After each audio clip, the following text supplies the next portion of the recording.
All right, that's what I'm looking for. Birks Garden Hiker Hostel. See a cross that's on there. It did notice on its description, or it said, I noticed it on the description, it said it had a chapel. So anyway, we'll have to check it out. All right, so I've made it to this shelter and kind of got settled in. Let me show you around. So this is called what's it called? Welcome to Birks Garden Hiker Hostel. All right, check it out. So there's a little bathhouse down there. Now, there's not a lot of pressure. You can see that water container up there. It's just, that's what feeds the water pressure into the water house. So it's very low water pressure, but it's supposed to be nice and hot. That's the chapel down there. We'll go down and check that out in a second. Privy's up there. This is just a little out porch. And we'll check out inside. Typical little bunkhouse. There's Mike. This is Reboot. You haven't met Reboot yet. Where are you from, Reboot? Massachusetts. Massachusetts. And they got this other young man over here. This is called, what's your name? I'm 4-pack. 4-pack. And where are you from? I'm from Illinois. Awesome. Awesome. We got everybody here. But same type deal. Everything on this table is kind of hiker provided, so it's free. There's food in the fridge and freezer that you can get, and here's the prices. So you just keep the honor system. And there's your bunks. There's a loft up there. That's about it. So I'll pick it up in the morning. All right, so heading out of the Birks Garden Hostel. Slept well. Got my buddy Mike. We're heading out to going to see. It's called Birks Garden. We're going over today, and we're trying to make it to a place. And then there's an Amish community or a general store that we plan on hitting. So I'll tell you a little bit about that when we get close. So if there's something worth showing you, I will take some time to show it to you. But I hope you're doing well wherever you're at. Okay, it's a beautiful morning out here, and going to give you a little backstory before we get to. I told you we're getting to Birks Garden, and I have not seen that, so I'm looking forward to seeing it. It's beautiful.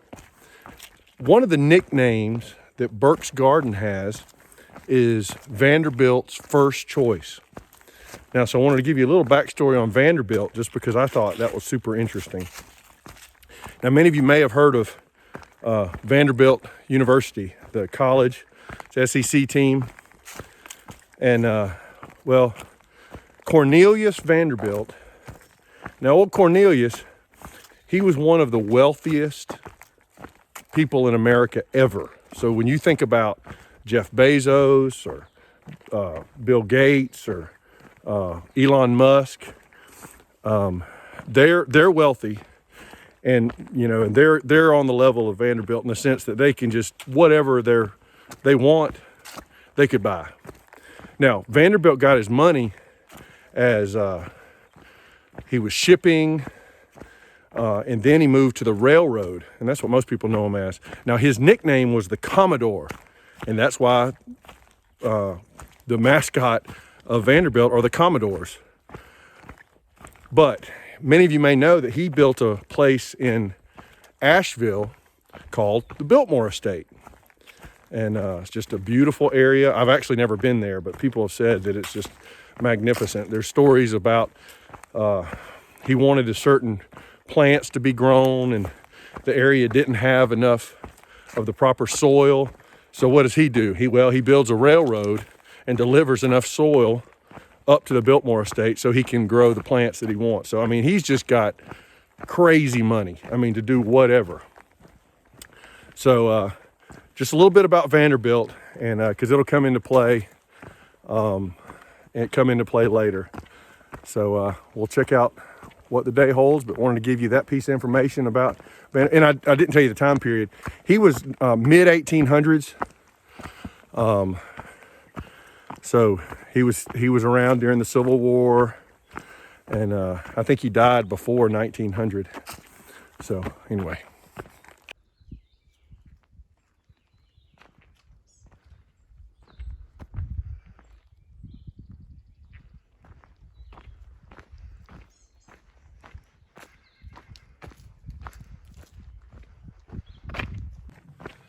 Still have a few miles to get to the lookout over Birks Garden, which is, you know, the site of the day. But the name Birks Garden, it apparently came from, there was a guy that came to this particular spot, and he was cooking some stuff or something, and he dropped some potato peels. And then they came back a couple seasons later and noticed there was all these potatoes that had grown. So it was just very fertile soil. And so Burke had planted his garden, and that's where it came from. Now there's some names that this place has: Birks Garden, God's Thumbprint, and apparently it looks like, and I'll see it with you, but it looks like a volcano ridge, or like where a crater hit. And apparently there was some limestone, and it had disintegrated or whatnot, and the land just kind of dropped down. But it looks like there was just an impression. And so I'm looking forward to seeing that. And how Vanderbilt comes into play with all that is, one of the names is Vanderbilt's first choice. Now, remember I said Vanderbilt was extremely wealthy. And when he was looking for a place to build his estate, which he ended up building in Asheville, his first choice was Birks Garden. Now that was neat to me, to show how cool it must be for him to be able to, you know, choose anywhere he wants to, and he wants Birks Garden. And then it's also neat to me that the people that were living there said, I don't care how much money you give me, this is where we want to be. And so he was denied that opportunity. I'm sure that wouldn't it be cool to hear the conversations that took place between the Vanderbilt people and the people living in that area? They did not want to have to go back to their boss and say, we couldn't get it. And I don't know, that would be interesting. So this must be a pretty exceptional place.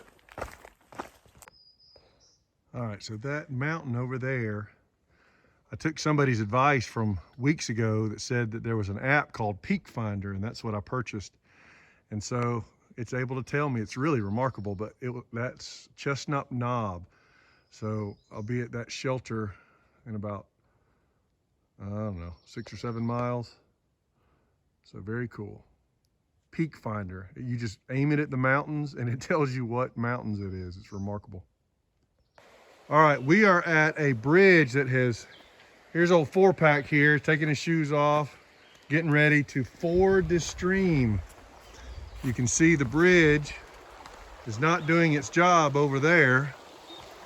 So this is what we have to cross. And looks like it's deep in sections, but there's a shallower part over there. So I think I'm gonna go barefoot. I think I might even ice my foot a little bit, but let's check this out. Looks like there's a rope across if you want to send your pack across that way, eh? Yeah, I don't know. The thing's on the other side. Oh, it sure is. All right.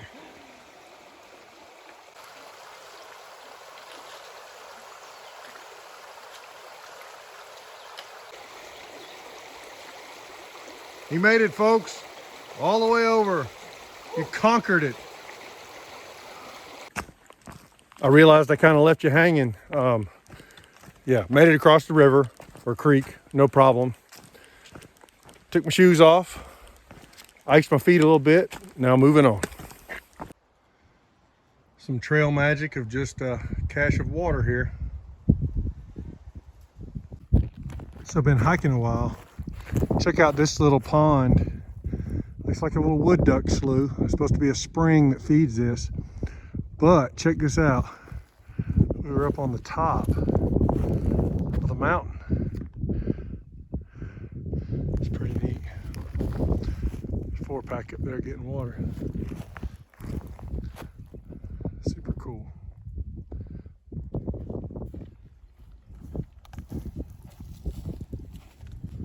All right, here is the shelter. And let's check just over this ridge, and we should be able to see the thumbprint, or Birks Garden. So there you go. See all that green area at the bottom? And it's just surrounded by mountains. So that is Birks Garden. God's thumbprint, or Vanderbilt's first choice. Alright, so let's check out this shelter. It's got 4 walls and a door. Now, cool. Look at this. Wow, this is pretty neat. Completely enclosed. Got 1, 2, 3, 4, 5, 6, 7. Probably get 7 or 8 people in here. Nice. Journey not to find, but accept yourself. I think that's pretty profound, actually. Obviously, a fire came through here.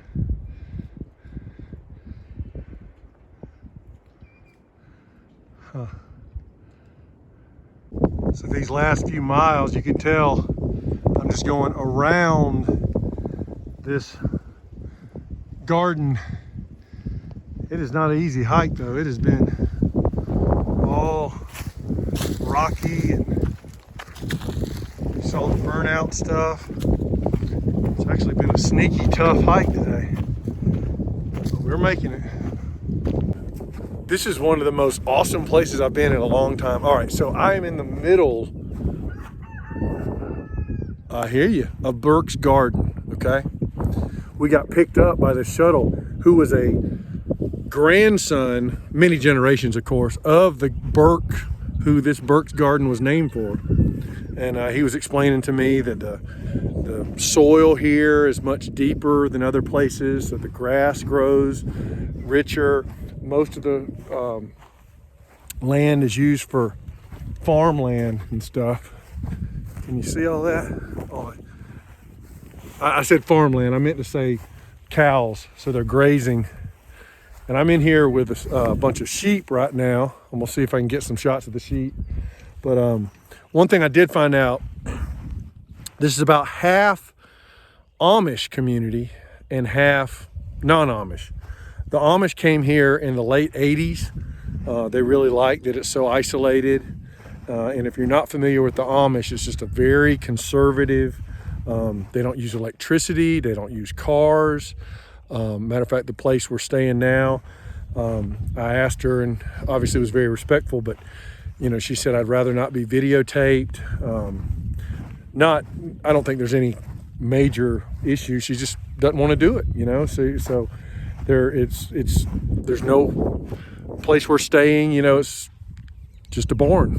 So anyway, this is the coolest place. So I'm gonna get some shots around here, and this is just really neat. There's some rain supposed to be coming in, so we found a place we can camp for tonight, and she's gonna make us breakfast in the morning, and then we'll hit back in the trail in the morning. So let me just see if I can get some shots and show you where we're at.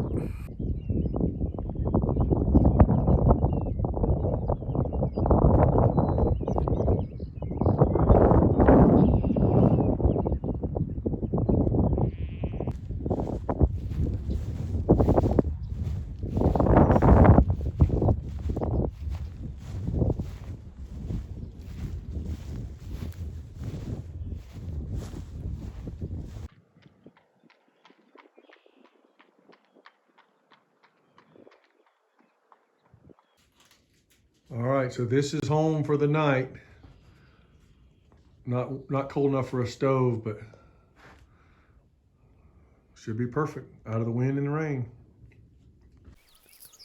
Well, good morning from Birks Garden. It was a really nice night. The sounds of this place, we were near a little pond and marsh, and so the frogs, it rained a little bit. And I was glad to have the little barn we were sleeping in. That's that shack right there behind me. But one thing I did want to mention when I was showing a video, if anybody was sharp enough, right when I was saying they don't use electricity, it was pointed at a pole that had a transformer on it, which controls the electricity. So let me be clearer. They don't use electricity from outside. They're off the grid. So everything is self-sustainable. So they use wind and solar for when they do use electricity.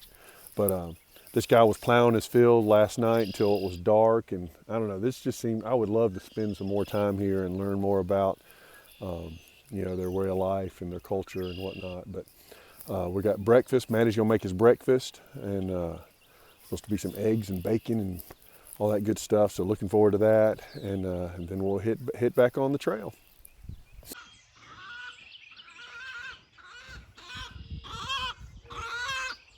What you carrying on about?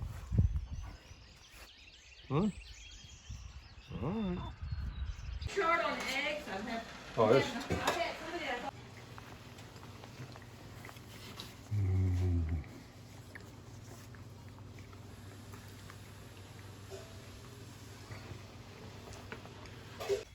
There's some hospitality. Maddie made us some fresh chocolate chip cookies for the trail.